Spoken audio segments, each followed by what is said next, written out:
Right now, somewhere in your body, an alarm is going off. You can't hear it, you can't see it, but it's there, humming under the surface, older than language, older than fire.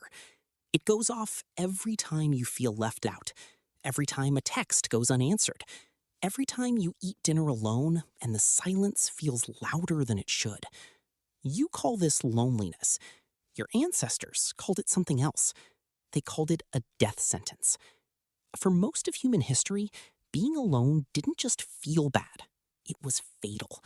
A human without a group was a human without protection, without food sharing, without anyone to keep watch while they slept. So evolution did what it always does. It built a warning system. Pain. Not physical pain, but something that feels eerily similar. Psychologist John Cacioppo spent decades studying this exact mechanism, and what he found changes the way you should think about every lonely night you've ever had. Cacioppo argued that loneliness isn't a mood, it's a biological signal, as real and as urgent as hunger or thirst. When you're hungry, your body is telling you to eat. When you're lonely, your body is telling you to reconnect. Same system, same urgency. Same evolutionary logic, except here's the twist. Your body can't tell the difference between a predator and a group chat. It reacts the same way to social exclusion as it does to physical danger. Have you ever noticed how rejection actually hurts? Like an ache in your chest? That's not a metaphor. Researchers have found that social pain and physical pain light up overlapping regions in the brain. Being excluded from a group activates some of the same neural pathways as touching a hot stove. Your nervous system, built over millions of years, cannot fully distinguish between the two. To your ancient brain, isolation and injury are cousins. Both mean the same thing. You are less safe than you were a moment ago. But it gets stranger. This isn't just about feelings. It's about your actual measurable health. In the 1960s, a group of researchers stumbled onto something that shouldn't have been possible. In a small town called Roseto, Pennsylvania, something was happening that defied all medical logic. The residents smoked. They ate fatty, heavy Italian food. They drank wine at lunch. By every conventional standard, they should have been dropping dead of heart disease at alarming rates. They weren't. Physician Stuart Wolfe led an investigation into what became known as the Roseto effect. He expected to find some dietary secret, some genetic quirk.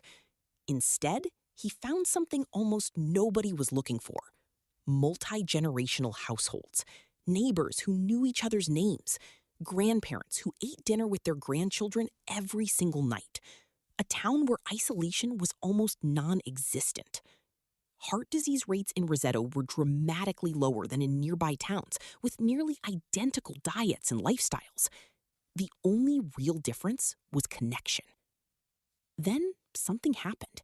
As younger generations moved away, as the town modernized, as tight communal ties loosened into the more isolated pattern of typical American life, the protection vanished. Heart disease rates in Roseto climbed to match the national average. The food didn't change.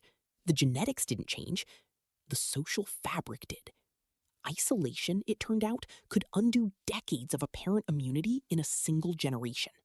What does that tell you about the invisible thing holding your own life together right now? This is where the science gets almost unsettling.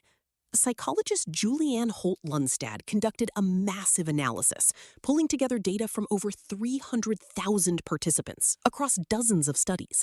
She wanted to know exactly how dangerous loneliness really is, in hard numbers, not feelings. Her conclusion was blunt. Chronic loneliness increases the risk of early death by an amount comparable to smoking 15 cigarettes a day. It outranked obesity. It outranked physical inactivity. Loneliness, according to her data, is one of the most significant predictors of early mortality that modern medicine has ever measured. Sit with that for a second. Not eating vegetables shortens your life a little. Skipping the gym shortens your life a little. But disconnection, real, chronic disconnection, shortens your life on the scale of a pack-a-day habit. Your ancestors weren't being dramatic when isolation terrified them. Their bodies were responding to a threat that was, quite literally, life-threatening. Yours still does the same thing. It just doesn't look like a threat anymore. It looks like a quiet apartment, an unanswered message, a calendar with nothing on it this weekend. Here's the part that should really unsettle you. Loneliness doesn't just correlate with poor health. It actively degrades your body from the inside.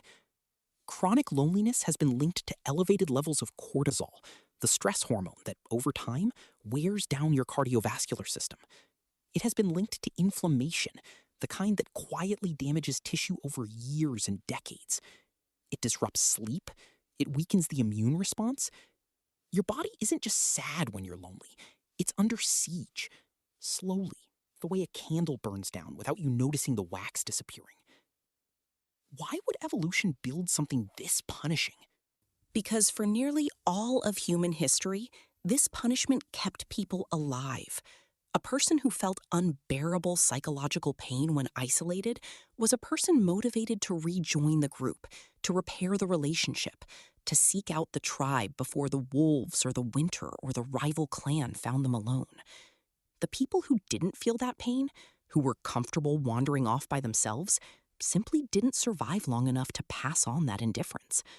You are the descendant of the ones who couldn't stand being alone. That discomfort in your chest tonight is an inheritance. But your modern life has scrambled the signal. You can have 500 online friends and still trigger the ancient alarm every single day. You can be surrounded by coworkers, roommates, family members, and still feel a hollow, gnawing sense that no one truly sees you. That's because your evolutionary programming isn't looking for proximity. It's looking for something deeper. Belonging, being known, mattering to someone who would notice if you disappeared. A crowded room can still feel like exile if nobody in it really knows your name. This is why loneliness has become one of the strange paradoxes of modern life. Humans have never been more connected by technology, and by many measures, never felt more alone. Notifications ping constantly, yet the ancient alarm doesn't shut off. It wasn't designed for likes. It was designed for eye contact, shared meals, physical presence, people who would carry you home if you got hurt. No amount of scrolling satisfies a system built for tribal survival.